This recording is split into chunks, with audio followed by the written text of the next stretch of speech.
Hello everyone, good evening. Welcome to English class. I am Sheena Zaidi. आज हम लोग practice करने वाले हैं। So this is the second part of your practice. Revision अब चल रहा है और रिवीजन में हम लोग क्या कर रहे हैं, एक मॉक टेस्ट की तरह। जैसे आपके एग्जाम में क्वेश्चंस आएंगे, एग्जाम में तो कम आएंगे, यहाँ पे हम लोग 50 क्वेश्चंस करते हैं। कल भी अराउंड आई थिंक 50 तो नहीं, लेकिन 2-3 रह गए थे, बस 2-3 ही रहे थे। लेकिन आज भी कोशिश यही रहेगी 50 हो जाए। तो स्टार्ट कर लें, और इससे रिलेटेड कुछ डाउट्स हो आप टेलीग्राम पे पूछ सकते हैं। चलिए, अब फर्स्ट क्वेश्चन है। हर तरह के होंगे, वो कैब, ग्रामर और क्लोज टेस्ट, सब तरह की चीज़ें, और जम्बल सेंटेंसेस भी है। देखिए, अब फर्स्ट है, इसमें आपको एरर देखनी है क्या है। She is a teacher whom has helped our daughter a lot in the examination. अब यहाँ पे कह रहे हैं वही टीचर है जिन्होंने हमारे बच्चे की बहुत मेहनत या बहुत ज़्यादा मदद की है एग्जाम में। तो यहाँ पे कॉन्सेप्ट कौन सा अप्लाई हो रहा है, जिन्होंने मदद की है। हु या हुम का कॉन्सेप्ट, हु सब्जेक्टिव फॉर्म माननी है, हुम ऑब्जेक्टिव फॉर्म है। तो हमें क्या लाना है, यहाँ पे सब्जेक्टिव फॉर्म होनी चाहिए। जिसने मदद की, जो एक्शन को कर रहा है, वो तो सब्जेक्ट हुआ। तो the person who is helping is the subject, who is doing some action. तो मतलब हमें सब्जेक्ट चाहिए था, and subject means who has to be used. तो she is the teacher who has helped a daughter, जिसने help की है। तो जो एक्शन को करे, that person is the subject. Next है, ये क्या हो गया, देखिए अब ये हैंग होने लगा।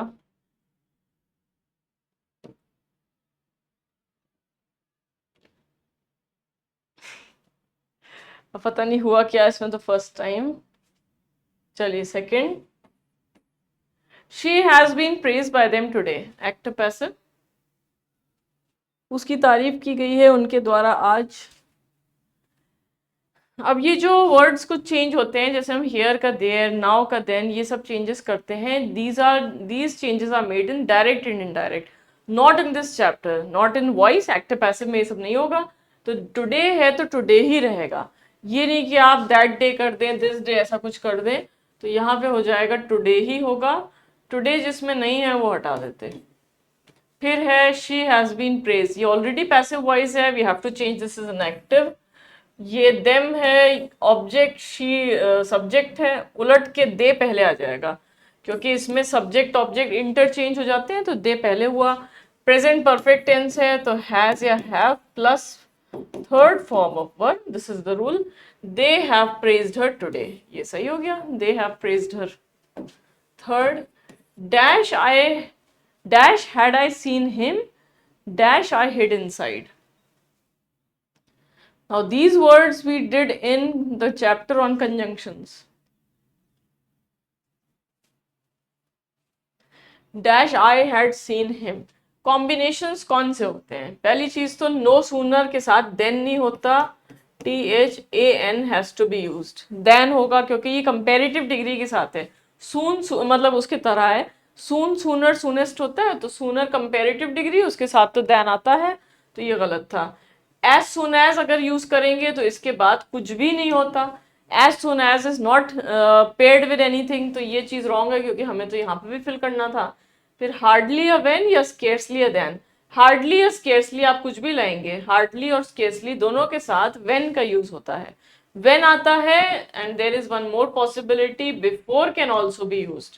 बिफोर बहुत ही रेयरली पूछा जाता है, मतलब बहुत रेयरली यूज होता है। When is absolutely correct. और यहाँ पे होगा hardly, had I seen him, dash I hid inside. जैसे ही मैंने उसे देखा, वैसे ही मैं अंदर छुप गया। और इसमें रूल क्या है, past perfect plus past indefinite.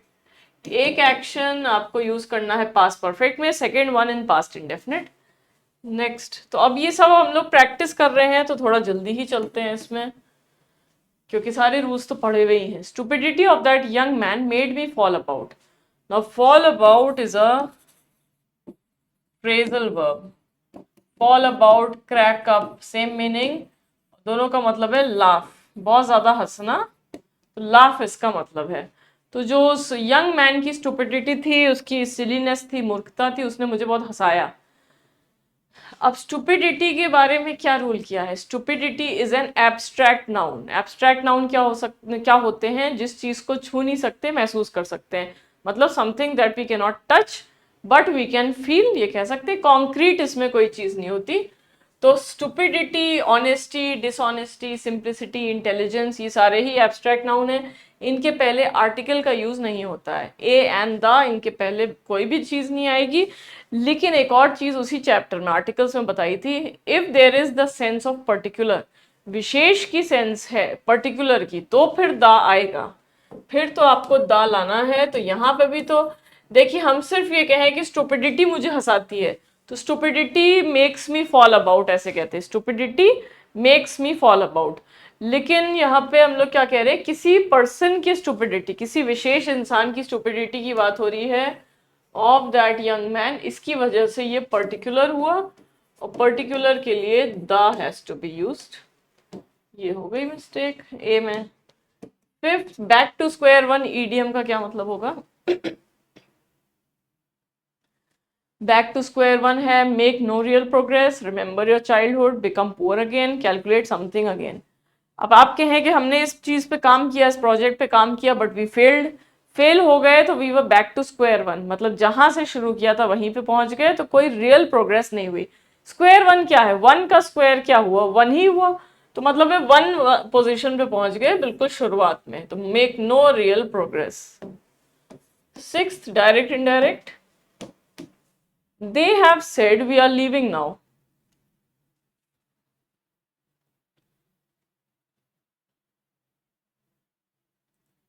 they have said we are leaving now। Direct indirect में ज्यादातर जो क्वेश्चंस आते हैं नरेशन चैप्टर में, रिपोर्टिंग वर्ब आपको हमेशा देखना होता है। रिपोर्टिंग वर्ब के बेस पे you have to decide what changes need to be made, क्या क्या बदलाव करने हैं। अब यहाँ पे रिपोर्टिंग वर्ब क्या है? हैव सेड, ये पूरा ही रिपोर्टिंग वर्ब है। तो रिपोर्टिंग वर्ब में जो ज्यादा 90% से ज्यादा चांस है कि रिपोर्टिंग वर्ब को वो पास्ट में देंगे। तो पास्ट में क्या होता है? जब रिपोर्टिंग वर्ब पास्ट में हो, तो आप एक जल्दी से हम लोग रिवाइज कर लेते हैं। रिपोर्टिंग वर्ब अगर पास्ट में हो तो फिर क्या करते हैं? टेंस भी चेंज करना है, वर्ड्स भी करने हैं।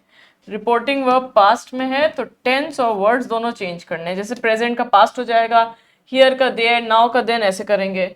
सेकेंड थिंग, रिपोर्टिंग वर्ब अगर प्रेजेंट टेंस में है, प्रेजेंट में है तो क्या होता है? टेंस और वर्ड्स दोनों चेंजेस नहीं करने। अब सब कुछ पढ़ा हुआ है, ये सब रिविजन है। टेंस और वर्ड्स दोनों ही अनचेंज रहेंगे। And the last thing is which is the least commonly asked, वो है रिपोर्टिंग वर्ब अगर फ्यूचर में है। तो फ्यूचर में अगर होगा तो टेंस चेंज नहीं होगा, वर्ड्स चेंज होंगे। टेंस चेंज नहीं होगा, सिर्फ वर्ड्स चेंज होंगे। ये है। अब यहाँ रिपोर्टिंग वर्ब प्रेजेंट में है ना, तो प्रेजेंट में है तो हमें दोनों ही चीजें नहीं अप्लाई करनी, मतलब हमारा टेंस भी वही रहेगा, नाउ का देन भी नहीं होगा। ये दो ऑप्शन रॉन्ग हो गए। फिर उसके बाद टेंस सेम रहना था। अच्छा अब देखिए क्या है, दे हैव सेड दैट, यहाँ पे मिसप्रिंट हुआ है, दे हैव टोल्ड, ये तो मिसप्रिंट है। अगर आपको लग रहा हो दो दैट है तो ये गलत, तो ये तो टाइप ही गलत हो गया है, तो इसको तो हटा दें। अब क्वेश्चन ये है, they have said that they are living now या दे हैव टोल्ड। अब ये टोल्ड का यूज कब होता है? टोल्ड हम तब लाते हैं जब said to me, said to you हो। सेड के बाद टू प्लस ऑब्जेक्ट है, तो said is followed by to plus object या टू प्लस लिसनर, तभी आप उसको सेड को टोल्ड में चेंज करेंगे। यहाँ तो है ही नहीं कि किससे बोला, तो यहाँ पे हो जाएगा they have said that they are living now, ये हो गया। अच्छा वी चेंज होगा, ये प्रोनाउंस तो हमेशा बदलेंगे। वी कौन है? ये जो फर्स्ट पर्सन है वो सब्जेक्ट के अकॉर्डिंग चेंज होता है, मतलब उन्होंने कहा था कि वे जा रहे हैं तो उनके हिसाब से हमने चेंज कर दिया। सेवेंथ, इसमें error, remember to take this medicine daily before the breakfast. ये दवा रोज लेना याद रखना ब्रेकफास्ट के पहले। ब्रेकफास्ट के पहले इसका रूल हम लोगों ने किया था। अब थोड़ा जल्दी कर रहे हैं, अगर वैसे तो ये कुछ ऐसे क्वेश्चंस हैं काफी सारे इसमें बीच बीच में जो आ रहे हैं, जो आपको कुछ सेकंड्स ही लगने चाहिए। किसी में आपको थोड़ा सा रुकना पड़ रहा है, थोड़ा सोचना पड़ रहा है, तो आप वीडियो को पॉज कर लीजिए। ये लाइव क्लास नहीं है तो you have this facility, pause कर लें। ब्रेकफास्ट क्या है? मील। मील के नाम के पहले आर्टिकल का यूज नहीं होता। ए एम द नहीं आएगा, I am having lunch, I am having dinner ये कहेंगे। अ लंच, द लंच नहीं कहेंगे, ये हटा देंगे। बस 2 केसेस में होता है, वो जल्दी से रिवाइज कर लें। पर्टिकुलर के केस में ये एक्सेप्शन है, अपवाद है। एक्सेप्शन इज द आएगा अगर पर्टिकुलर की सेंस है, and the second exception is a plus adjective of quality plus name of meal. मतलब इसका ये हुआ कि अगर मील के नाम के जस्ट पहले कोई एडजेक्टिव दिया है जो उसको डिस्क्राइब कर रहा है, टेस्टी टेस्टी लंच है, या आप कहें लवली डिनर, ऐसा भी कह सकते हैं, लवली वर्ड भी आ सकता है, या tasteless dinner, bad dinner, heavy lunch हो गया। तो ऐसा कोई भी वर्ड अगर एडजेक्टिव लाया है उसकी क्वालिटी बताने के लिए तो फिर आर्टिकल अ का यूज किया जाएगा। यहाँ पे सी में मिस्टेक थी। 8th, इसमें रॉन्ग स्पेलिंग बताइए। अरिथमेटिक, एम्बेरसमेंट, ऑप्रेसिव या सफोकेशन। सफोकेशन मतलब दम घुटना, ऑप्रेसिव जैसे ब्रिटिशर्स वर ऑप्रेसिव, मतलब है किसी का दमन करना, या फिर बहुत ही क्रूर पर्सन जो बहुत ही क्रूअल हो, जो अनफेयर ट्रीटमेंट किसी को दे, तो cruel person who treat somebody unfairly. ये हो गया एम्बेरसमेंट मतलब शर्मिंदगी। एरिथमेटिक तो आप पढ़ते ही हैं। एम्बेरसमेंट की स्पेलिंग गलत है, इसमें क्या होता है EMBARRASSMENT। एम्बेरसमेंट की स्पेलिंग है RRSS। बहुत रिपीट होता है ये।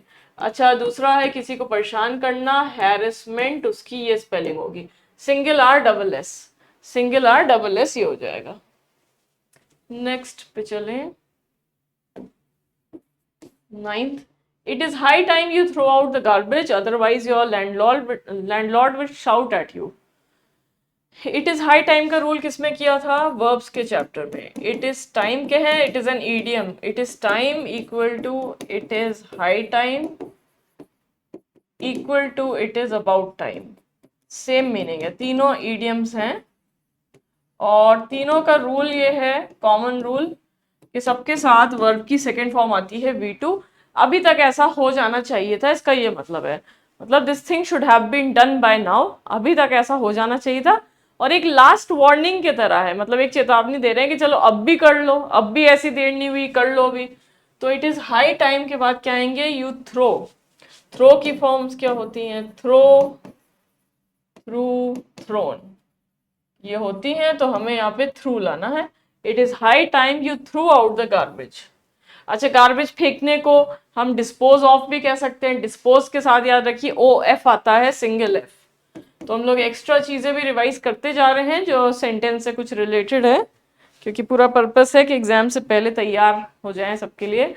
अब ये एक्टिव पैसिव का question, he has been collecting this since I saw him. He has been collecting this since I saw him. Now one basic thing you have to remember, अगर sentence active passive का आता है और sentence बड़ा है, 2 parts आपको दिखाई दे रहे हैं सेंटेंस में, तो आपको दोनों का वॉइस चेंज करना होगा। अगर ऐसा सेंटेंस आए बस इतना दिया हुआ है change the voice, voice change करना है तो जो भी है उसका उल्टा करना है। एक्टिव है तो पैसिव करिए, पैसिव है तो एक्टिव करिए, बस उलट दीजिए उसे। और अगर दोनों का पॉसिबल है तो दोनों का करिए, अगर पॉसिबल है ही नहीं तो मजबूरी है, फिर तो जिसका हो सकता है वो करिए। He has been collecting this, अब he has been collecting this एक हिस्सा है, आई सॉ हिम दूसरा हिस्सा है। अब हमें क्या देखना है? दोनों पार्ट्स में सब्जेक्ट ऑब्जेक्ट है, ही सब्जेक्ट है और दिस ऑब्जेक्ट है, तो सब्जेक्ट ऑब्जेक्ट अगर हो तो हम उसको उलट सकते हैं। लेकिन इसमें एक प्रॉब्लम है, he has been collecting this, ये कौन सा टेंस है? Present perfect continuous. Present perfect continuous है, और प्रेजेंट परफेक्ट कंटिन्यूअस का तो पैसिव बनता ही नहीं है, ये सिर्फ एक्टिव में होता है। आपने पढ़ा होगा जब सर ने पढ़ाया था एक्टिव पैसिव, तो कुछ टेंसेस का नहीं बनता। Present perfect continuous, past perfect continuous, future continuous, future perfect continuous, इन चारों का नहीं बनेगा। ओल्ड इंग्लिश में होता था लेकिन अब वो बिल्कुल भी नहीं, ना कोई बोलता ना एग्जाम में आता, तो उसको छोड़ ही देते हैं, बुक्स भी नहीं देती उसे, तो इसका तो बनाना ही नहीं है। तो ये दोनों तो रॉन्ग हो गए। He has been collecting this same रहेगा। अब आई सॉ हिम का क्या होगा? आई सब्जेक्ट है, हिम ऑब्जेक्ट है, हिम पहले आ जाएगा, और हिम का ही हो गया। See saw seen second form है, तो इसका पास्ट इंडेफिनिट कैसे हुआ, मतलब पैसिव कैसे हुआ? वॉज या were third form. He was seen by me, उसको मेरे द्वारा देखा गया था, ये आंसर हो गया। 11th, रॉन्ग स्पेलिंग इसमें बताइए। एनवायरमेंट, वैक्यूम, टीटॉटलर या ज्वेलरी। ज्वेलरी का रूल हम लोग क्या पढ़ते हैं? ज्वेलरी हो, एडवाइस हो, इंफॉर्मेशन, न्यूज, लगेज, इन सारे या पोएट्री हो, ऐसे कुछ वर्ड्स हैं, इनको प्लूरल फॉर्म में नहीं ला सकते, दीज आर अनकाउंटेबल। अगर आपको काउंट करना है तो 1 piece of jewellery, 2 pieces of jewellery ऐसे कहेंगे। टीटॉटलर का मतलब क्या होता है? टीटॉटलर मतलब अ person who abstains from drinking, a person जो बिल्कुल भी शराब ना पीता हो, हाथ ना लगाता हो, abstains from drinking. Abstain from का मतलब क्या हो गया? परहेज करना, अवॉइड करना, ये भी ध्यान रखिए। एब्सटेन फ्रॉम के बाद आईएनजी फॉर्म, ये इसकी कंस्ट्रक्शन सही है। और इसमें मिस्टेक हमें स्पेलिंग की बतानी थी, ये गलत है। ENVIRONMENT, एनवायरमेंट, ये हुआ सही। 12th, you must refrain dash such an act. इसका मतलब भी वही है, एब्सटेन का और रिफ्रेन का सेम मीनिंग है, किसी चीज से परहेज करना। तो you must refrain from such an act, तुम्हें इस चीज को अवॉइड करना चाहिए, यू मस्ट रिफ्रेन फ्रॉम कहेंगे, ये फिक्स प्रेपोजिशन था। 13 active passive, why has she not seen this, उसने ये क्यों नहीं देखा है?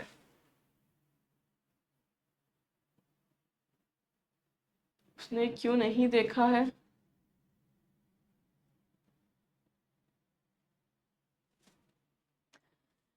देखिए ये क्यों नहीं देखा है मतलब वो ये उसके द्वारा क्यों नहीं देखा गया है।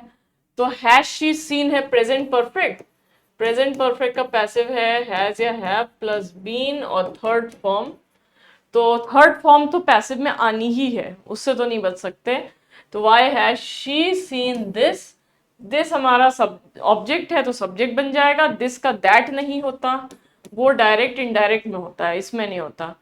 फिर है why has she not been seen by, इसका तो कुछ और ही बिल्कुल ही अलग मतलब निकल गया। तो यहाँ पे तो दिस आ ही नहीं रहा है, ये बिल्कुल रॉन्ग है। फिर यहाँ पे क्वेश्चन पूछा जा रहा है, it is N interrogative sentence, प्रश्नवाचक। जब क्वेश्चन पूछते हैं तो क्या होता है, सब्जेक्ट के पहले हेल्पिंग वर्ब रखा जाता है। Why has this not been seen by, अच्छा एक सेकेंड, यहाँ पे मिस प्रिंट हैज दिस, यहाँ पे सारे ही ऑप्शन गलत हो गए।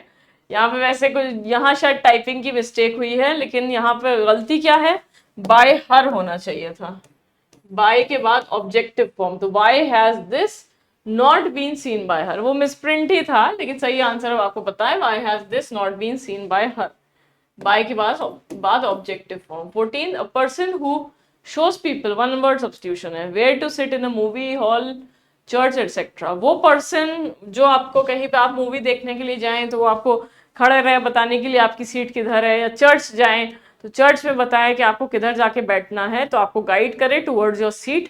वो क्या होता है, अब तो ये तो नहीं होता, सब तो ऑनलाइन टिकट सब अब होने लगे हैं, लेकिन पहले आप बचपन का याद करिए कि टिकट, वो जो टिकट की फॉर्म में हम लोग लेते थे, कहीं जाके खरीदते थे ऑफलाइन, मतलब वहीं से काउंटर से खरीदते थे। और वो एक अंधेरे में खड़ा रहता था टॉर्च लेके, तो वो टॉर्च वाला आदमी होता था, वो कौन है, वो अशर है, जो बताता था कि आपकी सीट किधर है, अशर। बटलर क्या हो गया, head male servant, head male servant. तो ये हमेशा कोई आदमी होगा, सर्वेंट है ये। और जैसे बहुत अमीर लोगों के यहाँ दिखाते हैं मूवीज में कि सूट वूट पहने हुए जो सर्वेंट भी हैं, वो सूट वूट पहने हुए हैं, ग्लव्स लगाए हुए हैं, उस टाइप के जो बटलर होते, उस टाइप के जो सर्वेंट हुए, और सबका जो हेड हो वो होता है बटलर। शॉफर क्या है, ये भी अमीर आदमी का है, driver of a rich person. अब शॉर्ट में लिखा है, आर्टिकल हटा के, driver of a rich person, या प्राइवेट ड्राइवर भी लिख देते हैं, तो इसको स्पेलिंग एरर में भी पूछा जाता है। अमीर लोगों का ड्राइवर, वो भी जो यूनिफॉर्म लगाते हैं, कैप भी लगाए हुए हैं, सफेद रंग की व्हाइट कलर की यूनिफॉर्म है, वो शॉफर हुए। प्राइवेट ड्राइवर भी पूछते हैं। जेनिटर का मतलब हो गया care taker of a building, ये केयर टेकर है किसी बिल्डिंग का, या फिर बिल्डिंग के किसी हिस्से का कह सकते हैं, सिंपली केयर टेकर। एग्जाम में जैसे पूछते हैं वो लिखा है, care taker of a building. Next है, अच्छा म्यूजियम का केयर टेकर अगर है तो दैट इज अ क्यूरेटर, वो ध्यान रखिएगा, म्यूजियम का है तो क्यूरेटर हो गया। 15th, his company was doing well he dash it, उसकी कंपनी अच्छी चल रही थी, ही डैश इट।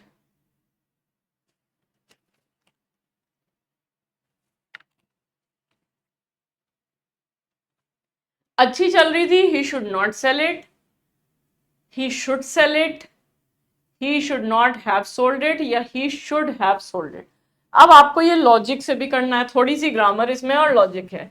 अब आप किसी से, एक तो पास्ट की बात कर रहे हैं ना, उसकी कंपनी अच्छी चल रही थी, अब ये नहीं कह रहे अच्छी चल रही है अभी बेच दे, तो हम प्रेजेंट वाली फॉर्म नहीं लेंगे। मतलब शुड सेल का तो मतलब उसे बेच देना चाहिए अभी, और he should not sell it मतलब नहीं बेचना चाहिए अभी। ये पास्ट की बात थी तो हम पास्ट वाली फॉर्म लाएंगे, should plus have a third form.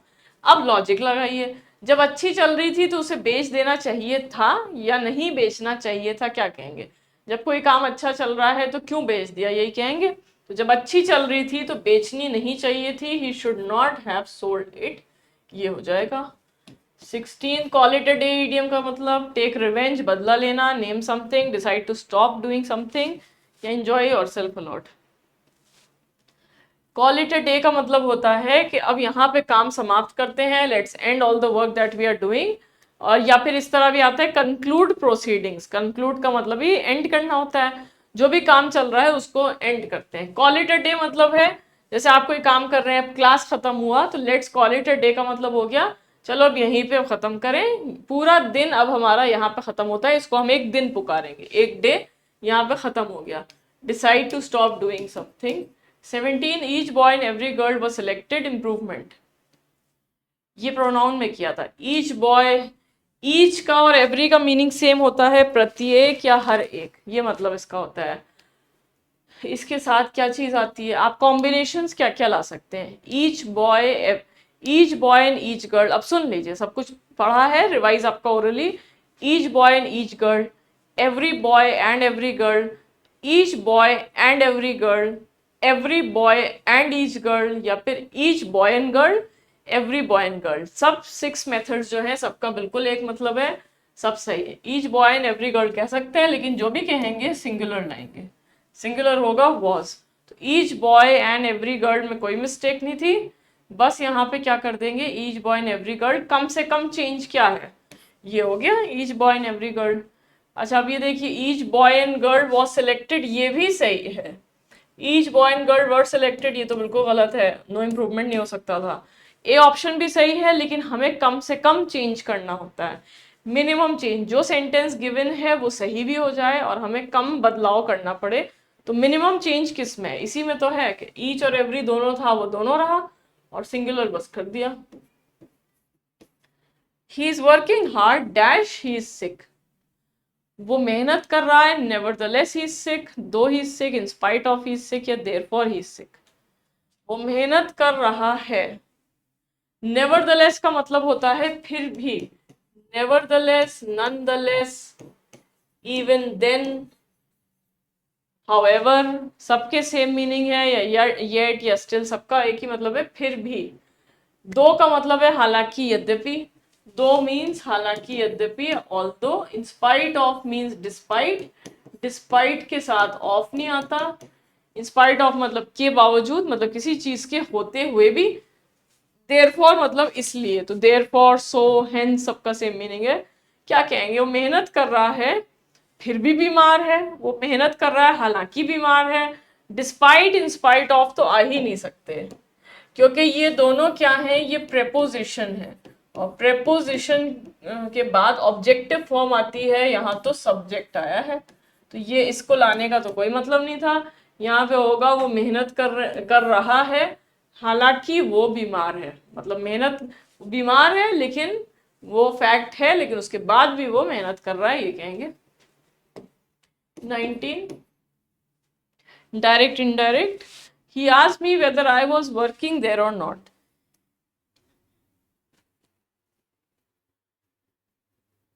तो he asked me, उसने मुझसे पास में पूछा था, वेदर ला रहे हैं, इफ या वेदर का यूज होता है जब क्वेश्चन पूछा जाए इंट्रोगेटिव सेंटेंस में।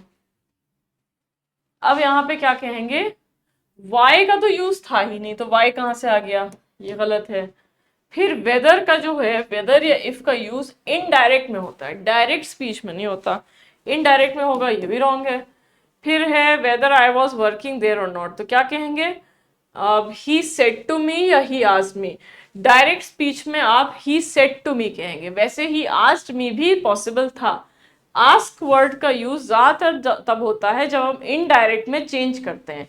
अब तो हमें उल्टा डायरेक्ट में करना है, तो ये ऑप्शन भी सही है, गलत नहीं है, लेकिन छोटा सा टिक, ये पूरा आंसर हमारा होगा सी। तो he said to me, direct speech में सेड का या से का यूज करेंगे। He said to me are you working here और नॉट, प्रेजेंट टेंस भी हो गया और देयर का हियर भी हो गया। 20, I have in my album photographs of some of my very close friends dash I can never forget. मेरे पास एल्बम में ऐसे फोटोज हैं ऐसे क्लोज फ्रेंड्स के जिनको मैं कभी नहीं भूल सकता। अब देखिए, वैसे तो ये भी कह सकते हैं कि उन फोटोज को मैं नहीं भूल सकता, उस एल्बम को मैं नहीं भूल सकता, ये भी मतलब निकल सकता था, या अपने दोस्तों को नहीं भूल सकता। तो अब अगर यहाँ पे जिसका तो नहीं आएगा, हुज का मतलब जिसका, जिसकी, जिसके, किसका, किसकी, किसके, ये रिलेशन पूछने और बताने दोनों के लिए आता है, हम रिलेशन नहीं बता रहे। अब विच लाएं या हु या हुम लाएं, यहाँ पे हमें लाना क्या है, यहाँ जो भी वर्ड आएगा उसका रिलेशन अपने से जस्ट पहले वाले वर्ड से है, जस्ट पहले वाले वर्ड से है, एल्बम से या फोटोग्राफ से नहीं है, ठीक पहले जो है। तो ठीक पहले तो फ्रेंड्स है, तो इंसान की बात हो रही है, तो विच नहीं आएगा। और क्या कहेंगे, जिनको मैं कभी नहीं भूल सकता, whom I can never forget।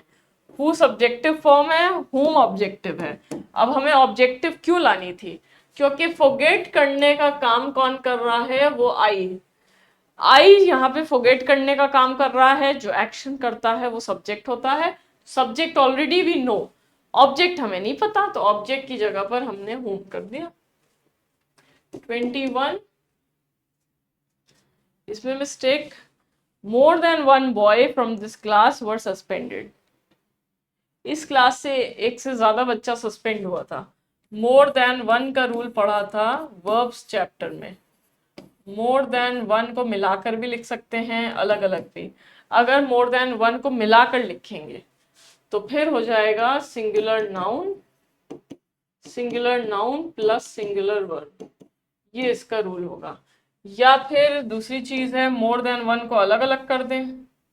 More than one को अलग करेंगे, both things will be plural, more plus plural noun plus then one plus plural verb, ये रूल हुआ, दोनों का एक ही मतलब है।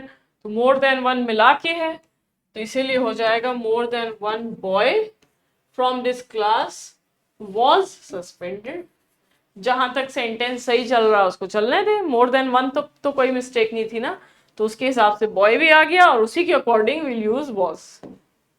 22, direct indirect, the project is good but there is dash missing to make it an excellent work, the engineer commented. Engineer ने comment किया कि प्रोजेक्ट अच्छा है लेकिन एवरीथिंग मिसिंग है, कि वो एक्सीलेंट नहीं है, एनीथिंग मिसिंग है, समथिंग मिसिंग है, नथिंग मिसिंग है। देखिए, प्रोजेक्ट अच्छा है और सब कुछ मिसिंग है, सब कुछ मिसिंग है, कुछ भी मिसिंग है, कुछ मिसिंग है, या कुछ नहीं मिसिंग है। क्या बोलेंगे, जैसे कहेंगे हाँ ये अच्छा तो है, जैसे कोई कहे खाना अच्छा तो बना है लेकिन कुछ इसमें कमी है, अच्छा तो है लेकिन परफेक्ट नहीं है, तो कुछ कमी है, तो कुछ कमी है तब वो एक्सीलेंट नहीं है। तो आंसर होना चाहिए समथिंग, कुछ के लिए। 23, I am hearing someone at the door, मुझे डोर पे कोई सुनाई दे रहा है, कुछ आवाज आ रही है। ये रूल किया था वर्ब्स के चैप्टर में, कुछ ऐसे बिल्कुल लास्ट में किया था।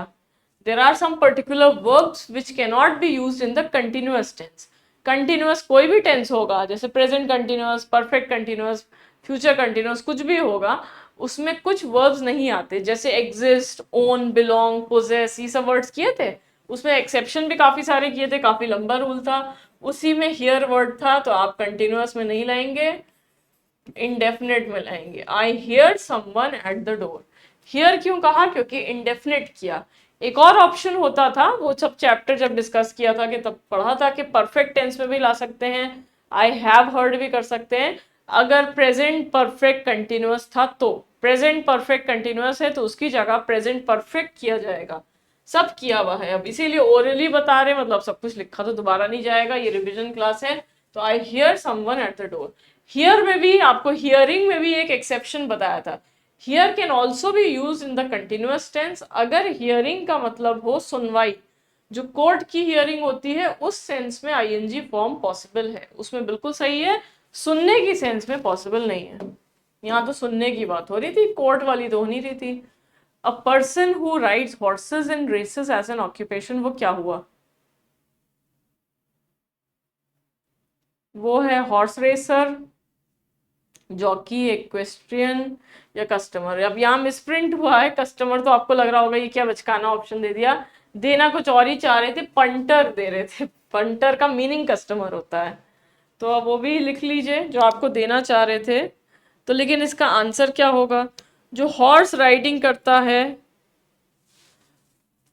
राइड्स हॉर्सेस या हॉर्स रेसिंग करता है, तो वो क्या हो जाएगा? वो जॉकी, उसे जॉकी कहा जाता है, उस पर्सन को जॉकी कहेंगे, एक सिंगल वर्ड में। अब किसी को ये वर्ड ही नहीं पता हो तो वो हॉर्स रेसर बोलते हैं, लेकिन इसका एग्जैक्ट मतलब जॉकी, एग्जैक्ट वर्ड इसके लिए जॉकी है। और equestrian means related to horses, horses से रिलेटेड होगा तो वो इक्वेस्ट्रियन हो गया। जैसे ये अगर कोई फिशेस से रिलेटेड है तो पिसियन हो जाएगा। वैसे कुछ वर्ड्स हैं वो भी एपियन, एवियन ऐसे वर्ड्स हैं, वो कर लेंगे बाद में। चलिए दूसरे कल ही की क्लास में ऐसा कुछ कर लेंगे कि आपको एक जगह सारी चीजें मिल जाएं। कस्टमर का मतलब तो आपको पता है क्या है, आप कहीं खरीदारी करने जा रहे हैं, यू आर द कस्टमर। देना ये चाह रहे थे पंटर, पंटर का मतलब एक होता है कस्टमर और एक मतलब इसका होता है गैम्बलर, जो जुआ खेले। तो पंटर क्योंकि आता रहता है काफी। 25, it would be a good idea if you get his permission first. इसमें mistake, it would be a good idea if you get, अच्छा हो कि अगर तुम उसकी परमिशन पहले ले लो। ये था वर्ब्स के चैप्टर में।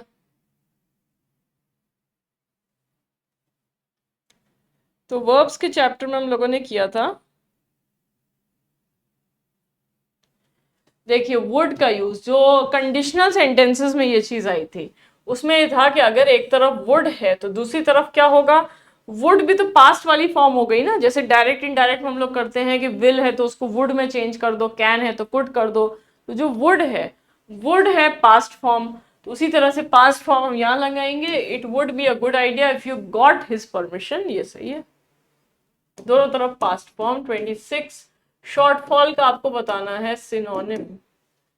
पॉसिटी, डाउनफॉल, शॉर्टकमिंग या एर। शॉर्टफॉल का मतलब होता है किसी चीज की कमी, डेफिसिट, डेफिसिट कमी। तो ये लैक ऑफ समथिंग, वो पॉसिटी हो गया। देयर वाज पॉसिटी ऑफ, आप कहें जैसे पॉसिटी ऑफ कॉन्फिडेंस है, कॉन्फिडेंस की कमी थी, तो डेफिसिट हो गया। फिर इसी तरह से डाउनफॉल का मतलब पतन हो जाएगा। फिर ये शॉर्टकमिंग क्या है? डिफेक्ट, किसी में, किसी चीज में कमी, मतलब कमी कैसी? कोई फ्लॉ है, जैसे कोई बुराई है तो वो शॉर्टकमिंग हो गया।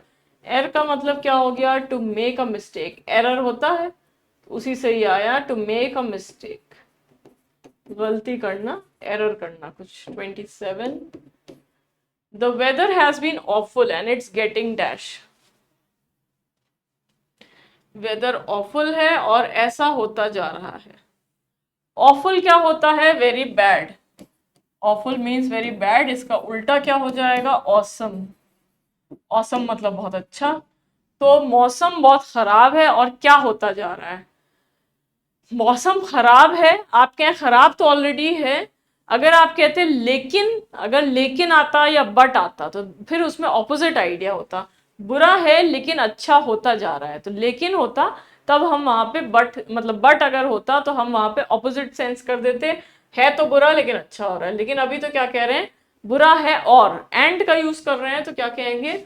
और बदतर होता जा रहा है। बुरा तो ऑलरेडी है और वर्स होता जा रहा है। वर्स मतलब bad, worse, worst, comparative degree आएगी, बुरा है और ज्यादा बुरा हो रहा है। 28, एक्टिव, ये इसमें improvement. She not only was competent but also intelligent. ये वाला रूल किया था कंजंक्शन चैप्टर में, not only but also, either और, नाइदर नॉर, सबके बहुत हद तक सिमिलर बिल्कुल रूल्स थे और बेसिक आइडिया बिल्कुल सेम था कि ये दोनों जो चीजें हैं, मतलब ये तीनों जो कंजंक्शंस के कॉम्बिनेशंस हैं, ये यूज होते हैं कंपैरिजन कर, ये यूज होते हैं पेयर्स के लिए। और दो चीजों में कंपैरिजन करेंगे तो हमेशा एक ही टाइप की चीज का कंपैरिजन करेंगे, जैसे दो एडजेक्टिव्स का, दो सब्जेक्ट्स का, दो वर्ब्स का, एक ही टाइप की चीजों को पेयर करने के लिए आते हैं। फिर कहाँ यूज होते हैं, किधर रखे जाते हैं, तो एक पोजीशन इसकी की थी, जिन दो चीजों के बीच में कंपैरिजन है या पेयरिंग जिनकी है, उन दो चीजों के पहले आएगा। तो हम क्या कह रहे हैं, वो कॉम्पिटेंट ही नहीं थी, कॉम्पिटेंट मतलब है केपेबल, सक्षम ही नहीं थी, इंटेलिजेंट भी थी। तो मतलब है कि कॉम्पिटेंट और इंटेलिजेंट के पहले ये दो वर्ड्स आने चाहिए। तो होना चाहिए she was not only competent but also intelligent. तो she was not only competent, competent के पहले आ गया, बट ऑल्सो इंटेलिजेंट, एक इंटेलिजेंट के पहले आ गया। तो आंसर हो गया ए। 29 गिव एयर्स इडियम है एक्सेल, बोस्ट, इनहेल या humble. If somebody is giving airs तो इसका मतलब क्या हो गया, वो घमंड दिखा रहा है, घमंड दिखा रहा है, डींगे हाँक रहा है, तो मतलब बोस्ट कर रहा है, जैसे प्रेजिंग हिमसेल्फ, अपने अचीवमेंट्स को ही कुछ ज्यादा बढ़ा चढ़ा के बता रहा है। हम्बल इसका एंटोनिम है। एरोगेंट मीन्स घमंडी, हम्बल मीन्स विनम्र जिसको घमंड नहीं है। इनहेल एक्सेल आपको पता है, इनहेल मतलब सांस अंदर खींचना, एक्सेल मतलब सांस छोड़ना। 30 instead of being helpful he was being hindrance. Helpful होने के बजाय ही वॉज, वो रुकावट साबित हो रहा था। हिंड्रेंस मतलब रुकावट, बाधा, हर्डल, ऑब्स्टिकल, ऑब्स्ट्रक्शन, इम्पेडिमेंट, ये इसके सिनोनिम हो गए। तो यहाँ पे है कि हिंड्रेंस क्या है, अगर आपको कहना है रुकावटें, प्लूरल लाना है तो उसका हो जाएगा hindrances, hurdles, obstacles, obstructions, impediments. ये सारे ही काउंटेबल नाउन हैं। जब ये काउंटेबल नाउन है तो एक रूल हम लोग क्या करते हैं, काउंटेबल नाउन अगर सिंगुलर में लिया है तो फिर उसके पहले कोई आर्टिकल जरूरी है।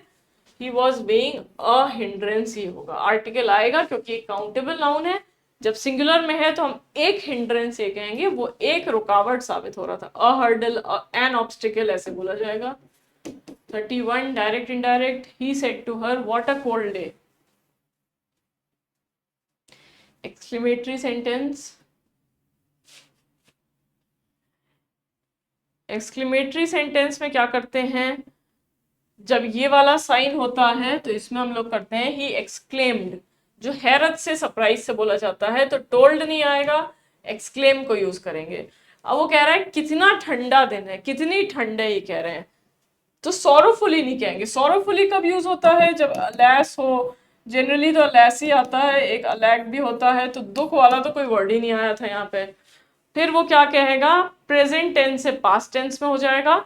और एक और चीज याद रखिए, अगर ये एक्सक्लेमेटरी सेंटेंस में व्हाट या हाउ का यूज काफी होता है। कितना सुंदर, जैसे हम कहें कितना सुंदर है, कितनी ठंड है, तो ये जो व्हाट और हाउ है, they are not being used for asking something, ये हैरत करने के लिए। कितना से हम सवाल भी करते हैं हिंदी में, लेकिन हैरत वाला भी तो होता है, अरे कितना अच्छा है। लेकिन ये भी कहते हैं कितने बच्चे हैं, कितने मार्क्स मिले, ऐसे भी बोलते हैं। तो उसी तरह से व्हाट या हाउ हो सकता है, लेकिन इनडायरेक्ट स्पीच में व्हाट और how has to be remove. What या हाउ में से कुछ भी नहीं आएगा। अब हम उसको वेरी में चेंज कर देंगे। जब ये कह रहे हैं कितना ठंडा, तो कितना को भी तो चेंज करेंगे ना, कोल्ड को तो सीधे उठा के रख दिया, लेकिन व्हाट को चेंज करेंगे कि बहुत ठंडा। तो he exclaim that it was a very cold day. Very यहाँ पे होना चाहिए, लेकिन जैसे एक बुक है रेनिन मार्टिन, बहुत ही अच्छी किताब है, मतलब बेस्ट ही बुक होगी। अगर आप इंग्लिश मीडियम हैं और उस हिसाब से पढ़ पा रहे हैं, समझ पा रहे हैं, तो वो तो बहुत अच्छी बुक है। लेकिन उसमें भी ये एक कमी है कि उन्होंने वेरी को दिया ही नहीं है। अब अपडेट हो गया हो बात अलग है, लेकिन जो पहले था उन्होंने सिर्फ ये दिया था, he exclaim that it was a cold day. तो सारी किताबों में आपको वेरी मिलेगा, सारी बुक्स में, चाहे इंडियन हो या फॉरेन में हो, बस वो एक्सेप्ट दिस वन। और एग्जाम में भी वेरी आता है। मान लीजिए ये ऑप्शन ही ना हो तो वेरी हटा के फिर कर दीजिए, फिर क्या है, आपको एग्जैक्ट पता है क्या होना चाहिए। अब नहीं देते तो फिर उससे क्लोजेस्ट ऑप्शन देखिए। 32 Error, by the time she had finished her work, I had nearly given up all hope of arriving at the party in time. जब उसका काम खत्म हुआ तब तक मैंने उम्मीद छोड़ दी थी कि अब मैं पार्टी में पहुंच पाऊंगा टाइम से। तो उसका काम ही नहीं खत्म हो रहा था, तो अब जब काम जाके खत्म हुआ तो अब इतना टाइम हो चुका था, मुझे कोई उम्मीद ही नहीं बची थी। देखिए अब इसमें दो काम हो रहे हैं, एक तो उसने काम अपना खत्म किया, एक ये एक्शन है, और एक गिव अप करने वाला, मैंने हार मान ली थी कि अब कुछ नहीं हो सकता, आई हैड गिवन अप। अब यहाँ पे दोनों को पास्ट परफेक्ट मिलाएं तो रूल क्या है, अगर पास्ट में दो एक्शंस हैं, अगर पास्ट में दो एक्शंस हैं तो जो ज्यादा पुराना वाला काम है, जो अर्लियर एक्शन है, उसमें पास्ट परफेक्ट आता है। This means if there are two past actions we have to use past perfect in the earlier one. जो पास्ट ऑफ पास्ट है, ये पास्ट का भी पास्ट है, तो ज्यादा पुराने वाले काम में पास्ट परफेक्ट लाएंगे। अब देखिए कौन सा काम ज्यादा पुराना है, जब उसने फिनिश किया तब तक मैं उम्मीद छोड़ चुका था, तो जो उम्मीद छोड़ देने वाली बात है वो ज्यादा पुरानी है, वो पहले ही छोड़ दी थी, तो इसीलिए जो ज्यादा पुराना वाला काम है उसमें पास्ट परफेक्ट आया है, ठीक है। बाद वाले काम में पास्ट इंडेफिनिट होगा, she finished, by the time she finished second form आएगी, she finished her work, I had nearly given up. 33 I dash lunch 1 hour ago, मैंने 1 घंटे पहले लंच किया था। आप इन ऑप्शंस को अगर ना देखिए, आप देखिए ईट कैसे करेंगे, आई एट लंच, पहले ईट को बेस बना के समझते हैं, आई एट लंच 1 आवर अगो, ये लाएंगे, मतलब ये क्या लाए हैं हम, पास्ट परफेक्ट सेकेंड फॉर्म लाए हैं, पास्ट परफेक्ट टेंस, वो सॉरी पास्ट इंडेफिनिट टेंस लाए, पास्ट इंडेफिनिट टेंस वर्ब की सेकेंड फॉर्म लाए, क्योंकि पास्ट में एक्शन हुआ ना, ये 1 आवर अगो की बात हो रही है, मतलब हम पास्ट की बात कर रहे हैं, अगर पास्ट की बात कर रहे हैं तो पास्ट टेंस ही पॉसिबल है, प्रेजेंट टेंस नहीं आ सकता, प्रेजेंट नहीं आ सकता मतलब हैव नहीं हो सकता था, ये तो बिल्कुल रॉन्ग हो गया। अब खाने के लिए हैव भी तो होता है, जैसे आई एम ईटिंग लंच उसकी जगह आई एम हैविंग लंच भी होता है, तो हैव का मतलब एक खाना भी होता है, हैव योर फूड मतलब खाना खा लो। तो अब हम यहाँ पे वही चीज लाएं, ईट के बजाय हमने यहाँ पे हैव की फॉर्म्स यूज की हैं। हैव हैड कौन सा क्या मतलब इसका निकल रहा है, have eaten, eat ate eaten होता है, उसी तरह से have had had, I have my food at this time, I had my food at that time, ऐसे कहेंगे। तो have eaten present perfect tense हो गया, ये भी नहीं आ सकता, क्योंकि हमें तो पास्ट टेंस लाना है, 1 घंटे पहले की बात हो रही है। अब ये कौन सा टेंस है, ये है हैड ईटन, ये हैड ईटन की जगह आया है हैड प्लस थर्ड फॉर्म, और ये हैड क्या है, ये सेकेंड फॉर्म है, had had had, have had had ऐसे होता है, तो ये सेकेंड फॉर्म हुई। मतलब हमें लाना क्या था, जैसे हम यहाँ पे 8 लाए थे उसी तरह से ये लाएंगे, पास्ट इंडेफिनिट यूज करेंगे। हैड ईटन वाला क्यों नहीं कर सकते थे, क्योंकि यहाँ पे सिर्फ एक काम हो रहा है, जब सिंगल एक्शन हो रहा है तो पास्ट परफेक्ट टेंस वहां पे नहीं आता, पास्ट इंडेफिनिट आता है।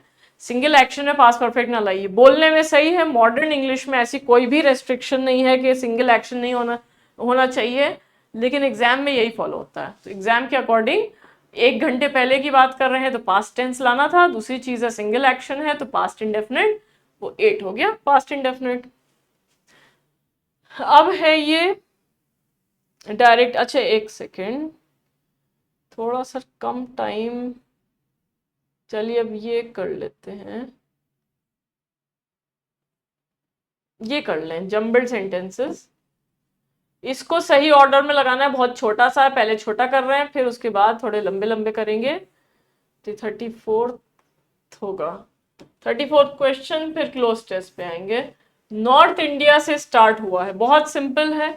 अब इसमें क्या देखना होता है, ये आप सॉल्व तो ज्यादातर बच्चे कर लेंगे, अगर आप जरा से भी प्रैक्टिस करते हैं it won't be at all difficult, लेकिन फिर भी कि आप उससे भी तेज कैसे सॉल्व करें, कुछ कुछ आपको हिंट्स मिलते हैं, वो आपको एकदम जिससे आप उसको पकड़ें। नॉर्थ इंडिया के बाद क्या आएगा, सेंटेंस की स्टार्टिंग में क्या आता है, सब्जेक्ट यूज होता है, तो north India can be our subject, north India subject हो गया। अब इसके बाद कोई वर्ब आना चाहिए, अच्छा नॉर्थ इंडिया ब्रीथ करता है, अगर नॉर्थ इंडिया तो सिंगुलर है तो ब्रीथ नहीं होगा, ब्रीथ्स होना चाहिए। अगर आप ब्रीथ लाना चाह रहे हैं वहां पे कि सांस लेता है, तो फिर ब्रीथ्स कहते हैं, वो तो एस लगा देते, तो आर सबसे पहले नहीं हो सकता, ये चीज गलत है। नीड्स हो सकता है। एक और चीज देखिए, हमें ये लग रहा है कि नीड्स होगा सबसे पहले, और दूसरी चीज है, हमें ये पता है कि हम ग्रामर में पढ़ते हैं कि सोल्यूशन के साथ टू आता है, सोल्यूशन टू समथिंग होता है। तो सोल्यूशन पी के बाद हमें ये पता है कि टू आना है तो क्यू आना है। इसका मतलब ये हो गया, आपको जहां पे भी पी के जस्ट बाद क्यू दिखाई दे रहा है उसको देखिए, पी के जस्ट बाद क्यू इसमें आ रहा है, यहाँ पे यूज हो रहा है, दो चीजें हैं, लेकिन हमारा ब्रीद नहीं हो सकता था, तो बस ये सही हो गया answer. North India needs a more holistic solution to the toxic air that residents breathe at the onset of winter। तो रेजिडेंट्स हमारा अब यहाँ का सब्जेक्ट है, रेजिडेंट्स प्लूरल है, उसके हिसाब से ब्रीद आया वो ठीक है, इसका कोई भी ऑर्डर उल्टा पुल्टा नहीं था, it was already correct, P Q R ऐसे ही होगा। आगे बढ़ते हैं, इसमें आप प्रैक्टिस, अब जितना भी टाइम बचा है आप उसमें प्रैक्टिस ज़्यादा से ज़्यादा करिए। अगर आपको इसमें प्रॉब्लम हो रही है तो छोटा भी कर रहे हैं, अब आगे भी थोड़े लंबे वाले भी करेंगे। नेक्स्ट है, it does not take more to make her angry. It does not take more to make her, अच्छा एक सेकेंड, थोड़ा उसी पे आ जाते हैं क्योंकि कम है टाइम, चलिए कर लेते हैं, उसको बाद में देखा जाएगा जितना टाइम होगा उसके अकॉर्डिंग।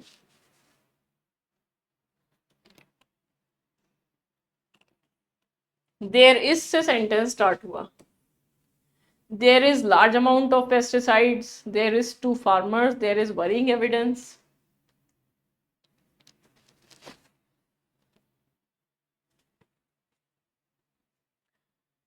देखिए लार्ज अमाउंट ऑफ, आप ये रूल पढ़ते हैं, a number of, a large number of, large amount of, small amount of कहते हैं, तो उसमें अ जरूर आता है, a small amount of, a large number of ऐसे यूज करते हैं। अमाउंट यूज करेंगे तो उसके पहले अ का यूज होगा, हमें ये पता है, हम ग्रामर को भी अप्लाई करते हैं थोड़ा, और उससे ज्यादा लॉजिक को अप्लाई करना है। तो प्रैक्टिस तो अब इसकी सबकी ही है वैसे क्लास में, अब मिक्स्ड में भी आ रहा है रिविजन में। तो लार्ज अमाउंट ऑफ के पहले हमें पता है कि अ होना चाहिए, अ होना चाहिए, तो अ कहाँ है, यहाँ पर है, इसका मतलब है इतना पता है कि आर के ठीक बाद पी आएगा, R has to be followed by P, मतलब इनका पेयर बन गया। आर और पी का पेयर कहाँ पे आ रहा है, आर पी नहीं है, हटा दें, आर पी यहाँ है, पी आर है, आर पी यहाँ पे भी नहीं है, तो हमारा आर पी ये आंसर हो गया। There is worrying evidence that a large amount of pesticides sold to farmers today is spurious। तो मतलब है कि बहुत ज़्यादा ये चिंताजनक एविडेंस है, मतलब जिससे परेशानी हमें हो रही है, हमें प्रॉब्लम परेशान करने वाले एविडेंस हैं, सबूत हमें मिले हैं, प्रूफ मिले हैं कि जो बहुत सारा पेस्टिसाइड जो बेचा जा रहा है, फार्मर्स को बेचा गया है, वो स्प्यूरियस है। स्प्यूरियस का मतलब क्या होता है, फेक। स्प्यूरियस मीन्स नकली, फेक, ये इसका मतलब है। तो ये आंसर आर पी क्यू 35 था, अब 36, चलिए इसको कर लेते हैं। ये थोड़ा लंबा है, फर्स्ट यहाँ से शुरू हुआ, इस पे खत्म हुआ, इस लेवल के आपके आने का चांस है, छोटे भी आते हैं लेकिन ज्यादा चांस है कि ऐसे पूछेंगे। Proud little astronomer sees a huge dragon in the moon, यहाँ से स्टार्ट होता है।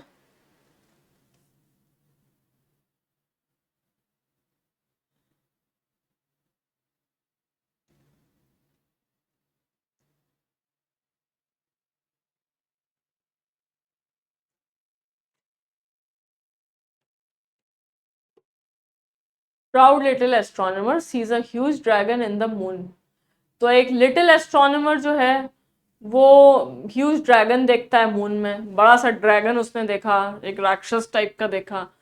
फिर है उसके बाद अब कॉमन सेंस फॉलो करनी है, थोड़ी सी ग्रामर भी है। Big astronomer calls him and shows him the fly, he runs to the big astronomer and calls him home. अब he is very excited and remembers his rival big astronomer. अभी हम little astronomer की बात कर रहे थे, अब उस लिटिल एस्ट्रोनॉमर के लिए हम ये ही वर्ड यूज कर सकते हैं, क्योंकि ही वो लिटिल वाला हो गया और वो उसको याद आता है अपना राइवल जो है, अपना जो उसके ऑपोजिट, उसका जो दुश्मन मान लीजिए, प्रोफेशनली जो दुश्मन उसका है, बिग एस्ट्रोनॉमर। तो मतलब लिटिल वाले को ये बड़ा सा एक मून में ड्रैगन दिखाई दिया, मून में बड़ा सा ड्रैगन दिखाई दिया, तो बहुत एक्साइटेड हो गया कि अरे मून पे ड्रैगन है। तो मून पे कोई ड्रैगन हो, ऐसे डिस्कवरी किसी से हो जाए तो वो तो बहुत एक्साइटेड होगा। तो उसे याद आया कि मेरा जो राइवल है उसकी उससे याद आई। फिर उसके बाद क्या लग रहा है, he runs to the big astronomer and calls him home। उसे पहले याद आएगी, लॉजिक लगाइए, याद आएगी, फिर तभी तो फिर वो उसके पास भागेगा। he runs to the big astronomer और उसको घर बुलाएगा। अब उसके बाद क्या हुआ, big astronomer agrees and later discovers a fly in the telescope lens। अब पहले वो एक्साइटेड हुआ, फिर उसे याद आई, जब याद आई तो उसके पास गया, उसके पास गया और उससे कहा कि मेरे घर आओ। फिर वो उसके साथ आ गया, तो बिग एस्ट्रोनॉमर ने एग्री किया, ये उसके बाद का प्रोसेस है। और later discovers a fly in the telescope lens. तो वो ड्रैगन नहीं था, उसके अंदर वो फ्लाई था, एक कोई मक्खी बैठी हुई थी, उसे वो मक्खी वहीं पे दिखाई दे रही थी, उसे लग रहा था मून पे दिखाई दे रही है वो। तो बिग एस्ट्रोनॉमर जो था उसने एग्री किया, और वो देखता है कि वो तो एक मक्खी वहां पे, कोई कीड़ा वहां पे है, टेलीस्कोप के लेंस पे बैठा हुआ है। और बिग एस्ट्रोनॉमर कॉल्स हिम। अब कॉल्स हिम मतलब उस छोटे को बुलाता है और उसको वो फ्लाई दिखाता है। Little astronomer is shame faced and becomes humble. Shame faced का मतलब शर्मिंदा हो जाता है वो, और हम्बल हो जाता है। तो अब देखिए यहाँ पे एक और ग्रामर से थोड़ी बहुत हेल्प मिली कि बिग लिटिल एस्ट्रोनॉमर के लिए हमने ही यूज किया है, तो लॉजिकली सही लग, मतलब ये ग्रामेटिकली सही है। दूसरी चीज यहाँ पे देखिए, अब एक और है कि अ फ्लाई, ये आपको देखना है, इसमें तो इजी था लेकिन ऐसे कुछ कुछ हिंट्स आपको देखने हैं। पहले कहा कि एक मक्खी दिखाई दी, एक कीड़ा दिखाई दिया। अब जब अ फ्लाई कहा तो पहले वो एक कीड़ा हम कह रहे हैं, अब जब दोबारा उसकी बात करेंगे तब वो पर्टिकुलर हो गया।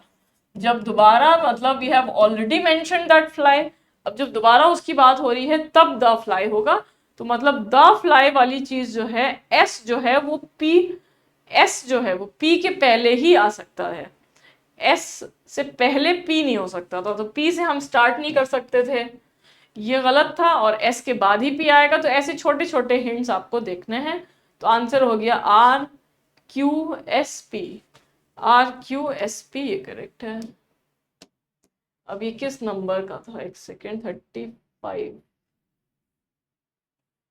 35 था, 36।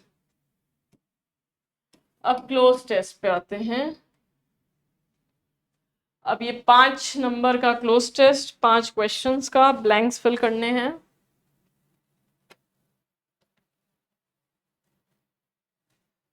You are dash no obligation to fulfill dash expectations and this dash how you spend your time।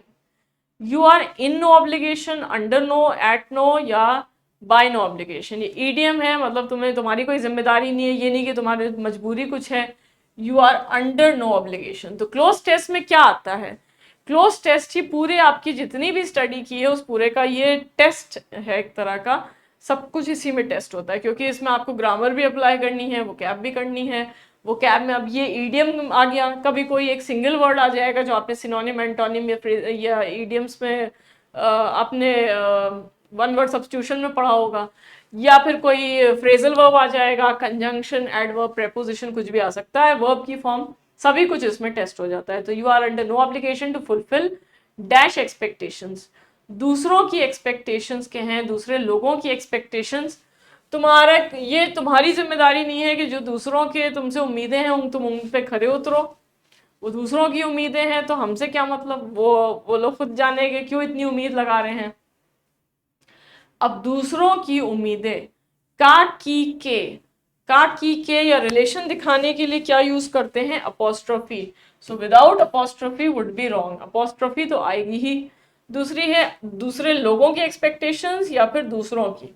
अब दूसरे लोग, बाकी के लोग, उसके लिए ये वर्ड होता है अदर्स। अदर्स होता है always in the plural form. जब ये प्लूरल फॉर्म में है, अदर्स कह रहे हैं, तो पूरा प्रोनाउन तो ये अदर्स हो गया। अब हमें कहना है दूसरों का, दूसरों की, तो अपोस्ट्रोफी लगाना है तो सिर्फ कॉमा आएगा, जिसको हम लोगों ने पढ़ा था अपोस्ट्रोफी चैप्टर में, शॉर्ट फॉर्म ऑफ अपोस्ट्रोफी। इसमें ऑलरेडी एस है तो इसमें सिर्फ कॉमा आएगा। अगर आपको कहना है दूसरे अदर वर्ड यूज करें, तो अदर जो है वो एडजेक्टिव होता है, ये हम लोगों ने एडजेक्टिव चैप्टर में किया था। और इसके बाद नाउन आना जरूरी है। अदर पीपल जैसे कह रहे हैं, जैसे यहाँ पे कह रहे हैं, तो अदर एडजेक्टिव हो गया, पीपल नाउन है, इसमें अपॉस्ट्रोफी का यूज किया, ये सही है। तो या तो हम इस तरह करते हैं या फिर इस तरह करेंगे, सी हो सकता है। And this include how you spend your time. तो तुम्हारे कोई किसी की तुम्हारी जिम्मेदारी नहीं है कि दूसरों की उम्मीदों के हिसाब से अपने को दूसरों के हिसाब से चलो, और इसमें ये शामिल है कि तुम अपना टाइम कैसे स्पेंड करते हो। This include, this includes, this including या दिस इज इंक्लूडिंग। दिस हमारा सब्जेक्ट हो गया। अब सब्जेक्ट के बाद क्या चीज आती है, the subject is followed bye a verb. तो वर्ब आना चाहिए, और ये कोई भी वर्ब नहीं है। ऐसा वर्ब का मतलब सीधे टेंस हुआ ना, तो ऐसा कोई टेंस नहीं होता जिसमें सिर्फ आईएनजी फॉर्म आए। ऐसा कोई भी टेंस नहीं होता। प्रेजेंट कंटिन्यूअस, पास्ट कंटिन्यूअस, कोई ना कोई हेल्पिंग वर्ब तो आएगा ना, तो ये इसलिए गलत है। फिर इसके बाद है इंक्लूड, इंक्लूड से इज इंक्लूडिंग। ये इंक्लूड वर्ड जो है ये कंटिन्यूअस टेंस में नहीं आता। इंक्लूडिंग एक्सक्लूडिंग जब वर्ब की तरह काम करें तो ये कंटिन्यूअस टेंस में नहीं आ सकते हैं, इंक्लूड्स हो जाएगा क्योंकि यहाँ सिंगुलर है। तो this includes how you spend your time. ये इंक्लूड करता है कि तुम अपना टाइम कैसे बिता रहे हो। There is nothing wrong dash at home and binge watching your favourite show after a long week. इसमें कोई बुराई नहीं है कि अगर आप घर पे बैठे हैं, ये नहीं कि आप बाहर कहीं जा रहे हैं, तो अगर आप घर पे रहें और बहुत देर तक लगातार अपने फेवरेट शो ही देखे जा रहे हैं एक के बाद एक, जैसे लोग नेटफ्लिक्स, अमेजोन प्राइम पे देखते हैं, तो रॉन्ग के साथ फिक्स प्रेपोजिशन है। There is nothing wrong with chilling, ये होगा, विद आएगा और साथ में आईएनजी फॉर्म, विद यूज होता है, with plus ing, with chilling at home and binge watching your favorite show after a long week. It is totally dash you how you want to spend your time. ये totally आपके ऊपर है कि आप अपना समय कैसे बिताना चाहते हैं। यहाँ पे क्या लाएं,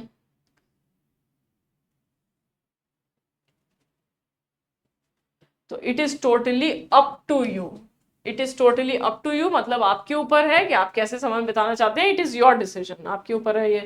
तो 5 थे, इसमें कितने सही हुए, 41 क्वेश्चन हुए। एक और कर लेते हैं, जम्बल्ड का एक चलिए कर लेते हैं। अभी आज का लास्ट क्वेश्चन होगा, 42 ही हो पाएंगे। फर्स्ट से स्टार्ट हुआ, इस 6 पे खत्म हुआ है।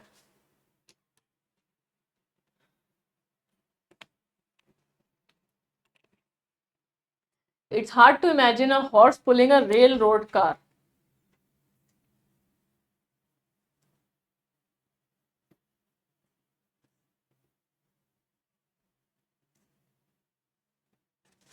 It's hard to imagine a horse pulling a railroad car.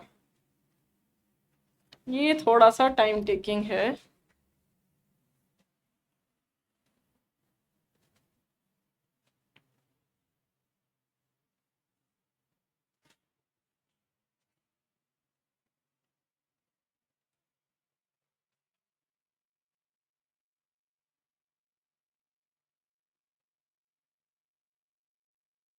Grammar से भी हेल्प लेनी है इसमें।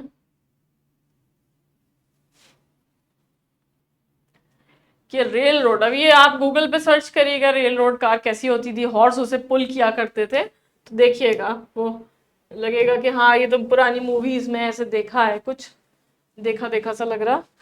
अब देखिए इट्स हार्ड टू इमेजिन, ये कल्पना करना भी बड़ा मुश्किल है कि हॉर्स खींचते थे, मतलब रेल रोड कार है तो उसको हॉर्स खींच लिया करते थे, जो पटरी पे चलती थी उस टाइप की, पटरी पे भी चलती थी और वैसे भी होती थी वो बग्घी की तरह।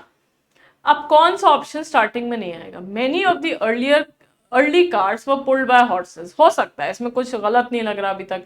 And these cars weren't easy to pull either, अब ये सबसे पहले नहीं हो सकता क्योंकि हमने अभी दीज का यूज किया, these is use for plural. हम अभी क्या सिंगुलर में ले रहे थे, अभी हम सिंगुलर में ले रहे हैं, अचानक से प्लूरल पे आ जाए तो यहाँ पे ये ग्रामेटिकली सही नहीं है। बोला जाता है ऐसे, लेकिन आपको जब आप यहाँ सॉल्व कर रहे हैं तो आप तो रूल के अकॉर्डिंग करेंगे। तो it's hard to imagine a horse pulling a railroad car, car के हिसाब से तो हम सिंगुलर लाते हैं। एंड दीज कार्स वन, तो यहाँ पे ये नहीं होगा, स्टार्टिंग में हम क्यों नहीं लाते। फिर है दे डिडंट हैव, अब देखिए दे भी नहीं होगा क्योंकि हमने तो अभी सिंगुलर में लिया था, तो दे हम नहीं ला सकते, दे तो प्लूरल के लिए आता है, तो अगर आर होता तो गलत हो जाता। अब या तो एस होगा या P. But it wasn't long ago that horses did just that, अब ये हो सकता है। देखिए अब ये इमेजिन करना भी मुश्किल है कि हॉर्सेस पुल किया करते थे, लेकिन अब क्या कह रहे हैं, इससे रिलेटेड आइडिया लग रहा है, लेकिन ये बहुत पुरानी बात नहीं है जब हॉर्सेस ठीक यही किया करते थे। ठीक यही क्या मतलब है, डिड जस्ट दैट का क्या मतलब है कि वो पुल किया करते थे। तो लॉजिकली सबसे पहले आया एस, ये हटा देते हैं। अब इसके बाद होगा या तो आर या पी।